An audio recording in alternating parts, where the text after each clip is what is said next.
Bandeko, nous voudrons encore vous parler sur ce qui se passe dans les réseaux sociaux dans notre pays, notamment les accusations des uns et des autres. La justice de notre pays a montré ses limites. Que devraient faire ceux qui sont à la recherche de la vérité dans notre pays?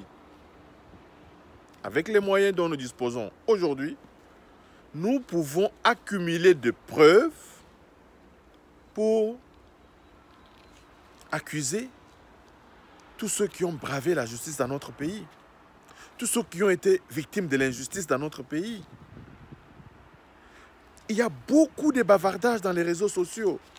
Il n'y a pas de méthode, il n'y a pas l'encadrement des masses. Tel a fait ceci. Tout le monde aujourd'hui, la plupart de nos jeunes disposent des téléphones. Prenez des photos de ces roulages qui prennent de l'argent sur la rue.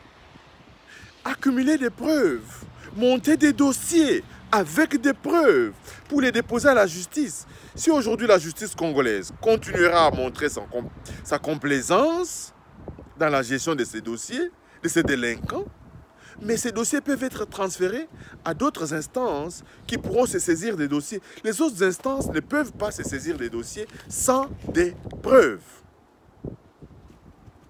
Raison pour laquelle, Bandeko, je voudrais et je lance un appel à tout le monde de cesser de trop bavarder, dès aujourd'hui, de commencer à accumuler vraiment des preuves pour porter en justice ceux qui doivent l'être. C'est là que je félicite la CAJ de Georges Kapiamba qui fait un travail remarquable sur le terrain.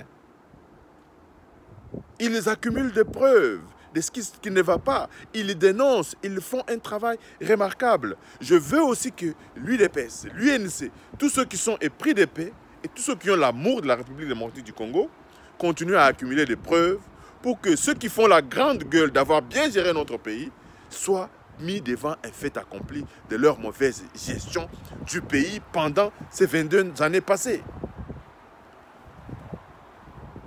On ne peut pas continuer à parler sans preuve, accuser sans preuve. Aujourd'hui, je suis vraiment ébahi, je suis vraiment déçu de ces accusations portées contre Vital Kamerhe. Sans réserve, je vois certaines personnalités accuser M. Kamerhe d'avoir volé, d'avoir fait ceci.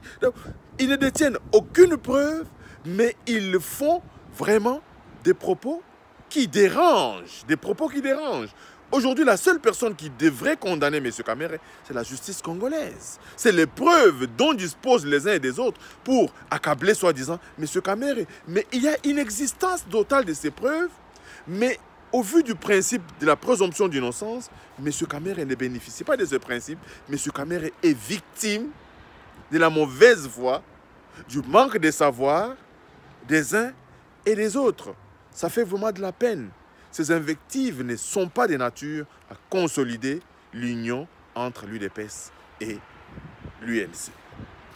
M. Kamerhe, ceux qui le connaissent savent qu'il n'a que 2-3 heures de sommeil par jour parce qu'il travaille fort à la présidence de la République pour que ce cabinet soit fonctionnel. Mais on ne peut pas ne pas faire son travail et passer tout le temps à invectiver les autres.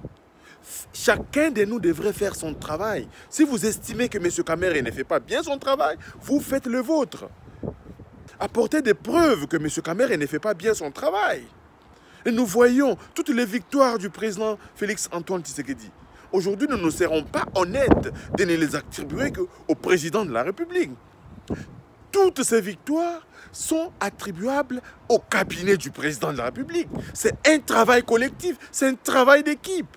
Et qui chapeaute cette équipe? C'est bien M. Vital Kamerhe qui chapeaute cette équipe. Vous pensez que l'organisation de tous ces voyages, de tous ces rendez-vous, c'est le président de la République qui organise ces rendez-vous? Non, M. Kamerhe, il travaille. Mais comme tout homme, il peut avoir des failles. Mais est-ce que la façon de le corriger, la façon de le remercier pour ce qu'il fait de bien, c'est faire toutes ces invectives dans les médias? Je ne pense pas. Je ne m'érige pas ici en avocat de M. Kamere, mais je voudrais vraiment que nous soyons responsables dans nos jugements, que nous soyons responsables dans l'analyse de la situation dans notre pays. Raison pour laquelle, Bandeko, je demande encore une fois aux gestionnaires de l'UDPS, c'est eux et eux seuls qui parti prépondérant, qui est au pouvoir, qui doit vraiment impulser la dynamique du travail, la dynamique du contrôle, la dynamique d'accumulation des preuves pour que demain, vous ne puissiez pas être taxé donc des laxistes. Un autre point, Bandeko, sur lequel je devrais vraiment terminer l'émission de ce matin, c'est nous avons parlé de la réouverture de la route de Roi-Baudouin à Kinshasa. Vous savez que le président de la République a fait désarmer GLM. La route devant GLM est réouverte à la circulation, ce qui est une très bonne chose. Nous allons continuer à demander au président de la République de demander à tous ceux qui détiennent des armes dans la ville de Kinshasa et dans les provinces de venir les restituer. Il y a beaucoup de détenteurs des armes dans la ville de Kinshasa qui ne sont pas répertoriés.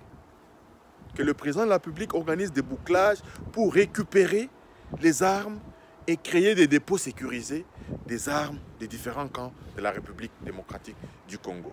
Merci Bandeko de nous avoir suivis et abonnez-vous massivement à notre chaîne et à la prochaine. Bye bye.